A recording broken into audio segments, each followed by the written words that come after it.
저는 매일 두세 건의 강연을 늘 하고 늘 책을 쓰고 있는 사람이지만 오늘이 제가 작가로 사는 인생 중에서 가장 행복한 날인 것 같습니다. 많은 강연을 해도 내가 쓴 책을 모두가 다 읽고 토론을 거친 다음에 강연을 듣는 그런 경험은 작가에게 평생 한두 번 주어지기가 힘듭니다. 그런데 이렇게 전남대학교를 중심으로 강계에도 연습이 필요합니다를 올해 한 책으로 선정해 주시고 또 하나 놀란 것은 그 100개의 독서 클럽이 운영되고 있다고 들었습니다.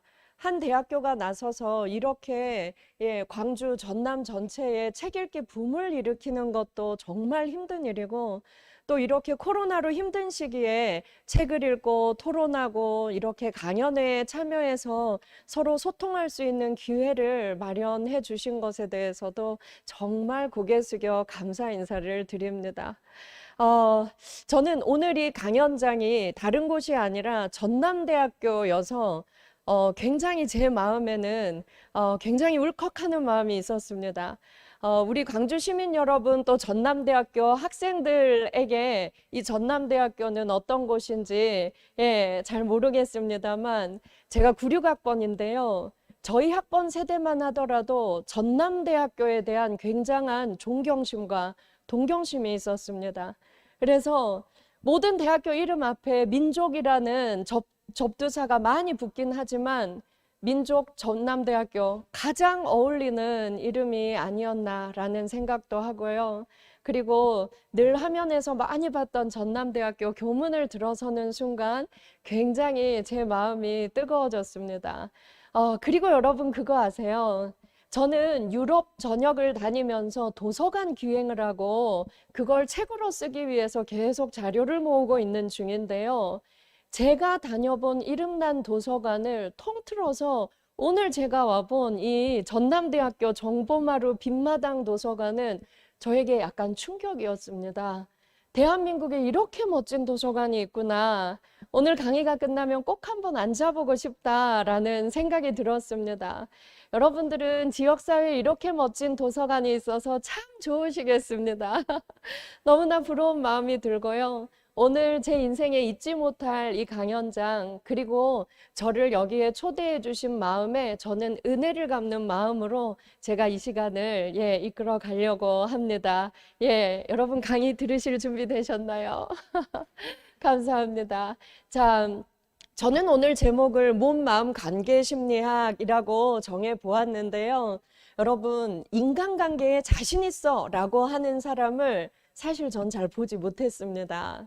우리가 누구나 고민이 다양할 수 있는데요. 제가 상담하는 내담자 중에 최연소는 5살, 최고령은 88세입니다. 그런데 나이도 다르고 성별도 다르고 그리고 학력도 다르고 모든 상황이 다르지만 모두의 인간관계 모두의 고민거리 1순위는 인간관계였습니다. 인간관계 중에 사람들은 어떤 인간관계를 가장 어려워했을까요? 1순위. 가족관계요. 정답입니다. 모두가 가족관계를 가장 힘들어 하더라고요. 두 번째가 사회에서 맺는 동료와의 관계, 또 학생들은 친구와의 관계, 이런 관계를 꼽았습니다. 그러면 우리가 알 수 있는 건, 가까운 관계일수록 우리는 힘들어 하는구나. 가까운 관계, 특히 가족 관계는 서로 참 사랑하는 관계인데 왜 우리는 가까울수록 상처를 주고받는 것일까? 이런 생각을 많이 하게 됩니다. 자, 오늘 제가 제목을 몸, 마음, 관계 심리학이라고 정한 이유는요. 사실 우리가 코로나 이후에 마음이 힘들어요 라고 하는 사람들이 너무 많이 늘어났습니다. 코로나 이후에 책 중에서도 심리학 책이 좀 많이 팔린다고 합니다. 그 이유가 안 그래도 힘든 인간관계, 이런 관계들이 코로나 이후에 우리가 대면적으로 만나지 못하고 소통이 줄어들면서 모두가 관계에 어려움을 겪고 우울증을 더 많이 앓기 때문이라고 합니다.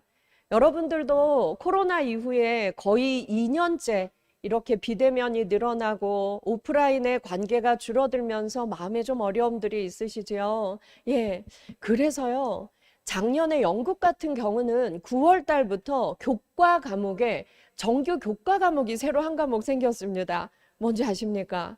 인간관계 교과서가 생겼더라고요. 여러분은 살면서 인간관계를 공부해보고 배워본 적이 있으세요? 우리에게 가장 모델이 되었던 건 우리의 가정이었습니다. 부모님들이 싸우는 방식, 화해하는 방식을 보면서 우리는 관계의 갈등에 대해서, 화해에 대해서 배웠고요. 그리고 우리 교실 안에서 친구들과 생활하면서 관계를 경험으로 익힌 것이 다였습니다. 내가 어떤 경험을 했느냐에 따라서 좋은 감정으로 그 경험이 저장된 사람도 있고 아주 불안하고 두려운 감정으로 관계라는 것에 대한 감정이 저장된 사람도 있었습니다. 그런데 심리학은 말합니다. 관계야말로 누구에게나 어려운 것이고 우리가 조금만 공부하면 좀 더 편안하게 나를 지키면서 지혜롭게 서로가 성장하면서 관계를 맺을 수 있다고 말이지요. 그래서 제가 그 영국 초등학생들이 배우는 교과서를 좀 들여다보았습니다. 초등학교 1학년부터 고등학교 3학년까지 12년 동안 인간관계를 배우고 졸업하게 되더라고요. 그 교과서를 보았더니 초등학교 저학년들은 자기의 안전에 대해서 배우더라고요. 여러분들은 인간관계를 맺을 때 내가 내 마음을 지키고 나의 안전을 지키는 게 우선이야. 이런 말을 어른들께 들어본 적이 있으신가요? 한국의 문화 자체가 그렇지 않았죠. 우리가 어릴 때 싸워도 부모님들은 한국의 문화는 이랬어요. 네가 뭘 잘못했겠지. 네가 먼저 사과해. 네가 잘못했으니까 그 사람이 화를 냈겠지. 모든 잘못을 나에게서 찾아야 한다는 어느 정도의 강박을 가지고 있었습니다. 그런데요, 심리학에서는요, 내가 내 마음의 안전을 잘 지킬 때 타인의 마음도 우리가 배려할 수 있고 타인에게도 상처 주지 않을 수 있다라고 말을 합니다. 고학년들, 4, 5, 6학년들은 뭘 배우나 봤더니 경계에 대해서 배우더라고요. 나와 타인의 경계. 우리는 나와 타인의 경계에 있어서도 함부로 말하고 함부로 상처 주는 사람들 때문에 마음이 여리고 착한 사람들은 참 어려움을 겪기도 합니다. 그런데 마음에 쌓아둡니다. 그리고 언젠간 내 마음 알아주겠지라는 환상을 많이 갖고 있습니다. 그럼 제가 퀴즈를 하나 낼까요? 말 안 해도 내 마음 알아주는 사람이 흔하던가요? 없지요. 말 안 해도 내 마음 알아주는 사람은 세상에 딱 한 사람밖에 없습니다. 누구일까요? 정답이에요. 나 자신이에요. 우리 광고에 이런 광고 있어요. 말하지 않아도 알아요. 무슨 광고죠? 초코파이 광고예요. 말하지 않아도 마음이 통하고 말하지 않아도 알아줄 거야. 사실 인간 세상에서는 그런 투사력을 갖기는 상당히 어렵습니다. 그래서요, 영국 인간관계 교과서에서 결국 말하는 건 이거였어요. 내 감정을 타인에게 솔직하게 고백하고 내 마음의 안전을 내가 지키고 그리고 타인이 나의 경계를 넘어올 때 웃으면서 정중하게 내 경계를 지켜달라고 요청할 수 있는 용기를 가르치는 거더라고요. 여러분, 심리학 공부를 하면서 제가 가장 크게 깨달은 게 있습니다. 사람들은 마음이 너무 힘들어요. 인간관계가 너무 힘들어요. 라고 요청을 하면서 상담을 오는데요. 상담을 해보면 여러분, 몸이 건강한 사람들은 마음의 용량이 좀 더 컸습니다. 우리가 경험했어요. 내 마음이 너무 힘들고 내 마음이 지옥일 때 타인에게 좋은 말이 나오던가요? 그리고 타인이 조금 나에게 실수했을 때 배려하고 용서하는 마음이 생기던가요? 네, 그렇지 않습니다. 내 마음이 평화로울 때 타인의 실수도 용납할 수 있고 인간관계에 있어서 갈등이 생겼을 때도 내가 먼저 다가갈 수 있는데 내 마음이 너무 힘들 땐 그게 되지 않습니다. 그런데요, 이 마음이 몸과 너무나 밀접하게 관련이 있다는 거죠. 몸이 건강한 사람들이 마음이 좀 더 긍정적이고 타인에게 좀 더 관대했습니다. 저희가 심리치료를 해봐도 이 마음의 병이 정말 낫지 않는 사람의 공통점은 신체적으로도 좀 덜 건강한 사람들이었습니다.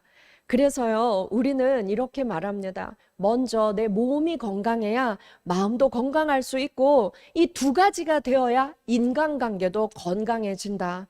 그래서 결국은 몸, 마음, 인간관계는 하나로 연결된다는 것이지요. 그래서 코로나 이후에 일어난 변화들 중에서 살펴보면 심리학과 연관된 것들이 참 많은데요. 첫 번째는 한국인들이 심리 상담에 대해서 필요성을 많이 못 느끼는 사람들이었는데 코로나 이후에 심리 상담가를 찾는 사람들이 급증했다고 합니다. 내 마음이 너무 힘든데 또 희망적인 것은 적극적으로 좀 치유하고 싶은 마음이 또 생겼다는 거죠. 또 마음 아픈 것 중에 하나는 제가 의사들을 최근에 교육하면서 알게 된 게요. 응급실이 너무 바쁘답니다. 응급실이 너무 바쁜데 그 이유가 자살 시도자들이 급증했다는 겁니다. 그런데 그 중에서도 참 마음 아픈 건 자살 시도자들 중에 가장 많은 연령대는 어느 연령대였을까요? 20대가 너무 많다는 겁니다. 나 할 수 있어. 이겨낼 수 있어. 이 또한 곧 지나갈 거야. 누구나 힘든 시기니까 나도 한번 어떻게 하면 나를 지키면서 이겨나갈 수 있을지 힘을 한번 내보자. 이 마음보다는 절망으로 해석하고 스스로 무너지는 청년들이 너무 많다는 거죠. 여러분, 우리가 심리치료를 받고 싶지만 사실 심리치료를 내가 찾아가서 받는 건 쉬운 일이 아닙니다. 시간의 문제도 있고 비용의 문제도 있고 또 하나는 한국인들의 정서 자체가 나의 어려운 마음을 타인에게 꺼내놓는 것 자체가 아주 어렵습니다. 그런데 제가 이 책을 쓸 때 어떤 마음으로 썼냐면 정말 마음이 힘든 사람들, 관계가 무너진 사람들, 자존감이 무너진 사람들은 정말 나만의 공간, 방에 앉아서 책을 보거나 유튜브를 통하거나 그걸 통해서 해답을 찾으려고 애쓰지 밖으로 나가는 것 자체가 너무 힘들다는 거죠. 그래서 이 책 한 권만으로도 스스로 나를 좀 일으킬 수 있는 관계, 그리고 심리에 좀 힘을 부여할 수 있는 그런 책을 제가 좀 쓸 수 없을까 해서 오랫동안 준비해서 쓰게 된 책이었습니다. 제가 9년째 제가 밖에서 버는 돈을 다 쓸어 부으면서 하는 일이 있습니다. 저는 전국 재소자 교육, 소년원에 있는 아이들 교육, 또 출소한 사람들의 교육을 계속 맡아서 하고 있는데요. 사람들은 저한테 말합니다. 세상에 좋은 사람도 많은데 그 사람들한테 봉사하지 왜 그 나쁜 놈들을 찾아가서 시간을 쓰느냐 이런 얘기를 해요. 그런데 저는 9년째 하면서 저는 매일 희망을 발견합니다. 뭐냐면 우리가 배우지 못해서 몰라서 인생에 사고가 나고 실수한 게 참 많은데 나에게 의지만 있다면 그리고 가까운 곳에 좋은 멘토가 있다면 좋은 책을 읽을 수 있게 안내해 줄 사람이 있다면 사람은 누구나 좋게 변할 가능성이 아주 높다는 걸 저는 재소자 교육을 통해 늘 깨닫고 있습니다. 저는 주로 강력범죄자들을 더 많이 만나는데요. 저는 살인자도 많이 만납니다. 저는 살인자들을 만날 때 평생에 걸친 원한이 어마어마하게 쌓여서 살인이 일어나는 것이라고 생각했어요. 근데 그 사람들을 상담하면서 놀라운 사실을 하나 알게 됩니다. 왜 죽였나요? 들어보면 깜짝 놀랍니다. 엄청난 원한 때문에 일어난 사건도 있지만 처음 본 사람, 그리고 굉장한 원한 관계가 아니라 그날 그 순간에 모멸감을 느껴서 기분 나빠서 우발적으로 일어난 일이 너무 많더라는 거죠. 저는 판사님들 교육할 때 같이 우리가 의논을 해봤어요. 살인이 일어나는데 얼마의 시간이 걸릴까? 어느 정도의 시간이 걸릴 것 같으세요? 살인이 일어나는데 저는 평생이라고 답했었어요. 처음에는. 그런데요, 살인이 일어나는데 걸리는 시간은 무려 6초라고 합니다. 내가 안 좋은 감정을 자극받고 그리고 굴욕감을 느껴서 분노의 행동으로 옮겨서 한 인생을 없애버리고 내 인생을 망치는 데 걸리는 시간이 무려 6초밖에 되지 않는다는 거죠. 여러분, 우리의 마음은 어디에 있을까요? 우리의 마음이 어디 있나요? 손으로 마음이 있는 곳을 한번 짚어주세요. 마음이 여기 있어요. 정답이 나왔어요. 마음은 여기 있어요. 여러분, 마음은 실체가 없어요. 마음은 뇌입니다. 네. 우리의 행동을, 우리의 감정을 선택하고 생각을 선택하고 행동으로 옮기라는 지시를 하는 것은 우리의 뇌입니다.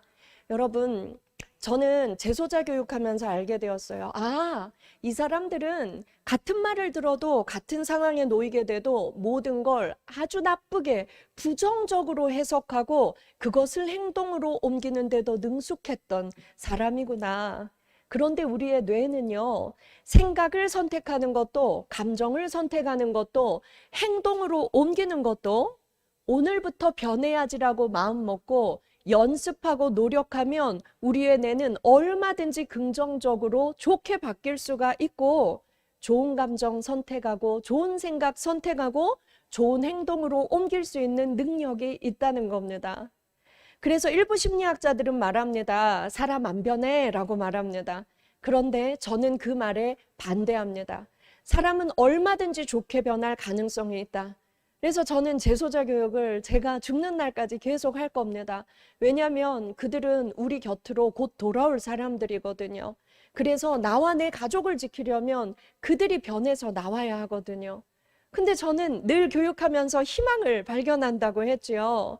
아, 본인에게 의지가 있고 두 번째는 좋은 책을 읽고 가까운 곳에 좋은 멘토가 한 명만 있으면 사람은 얼마든지 좋게 변할 수가 있더라고요. 우리는 너무나 좋은 환경 속에서 너무나 좋은 책들을 읽으면서 이미 살아가고 있죠. 우리는 얼마나 좋은 조건을 이미 갖추고 있는지 모릅니다. 내가 가지고 있는 이 잠재력, 내가 갖추고 있는 이 좋은 환경, 오늘부터 더 많이 한번 활용을 해볼까요? 그래서 저는 오늘 이 강의를 통해서 여러분들이 스스로 나의 인생과 습관을 바꿔서 나를 셀프 치료하면서 더 건강한 마음으로 더 건강한 관계를 맺을 수 있는 그 팁들을 짧은 시간에 응축해서 알려드리려고 합니다. 좋으십니까? 좋습니다. 제가 책에 있는 내용도 하겠지만 없는 내용을 더 많이 준비해 왔습니다. 자, 함께 보시죠. 예. 자, 마음의 행복은 습관이 좌우한다.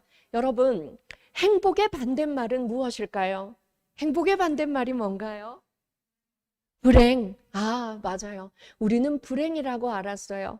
그런데 심리학을 연구해 보면 행복의 반대말은 불행이 아니라 불만이라는 걸 알 수 있습니다.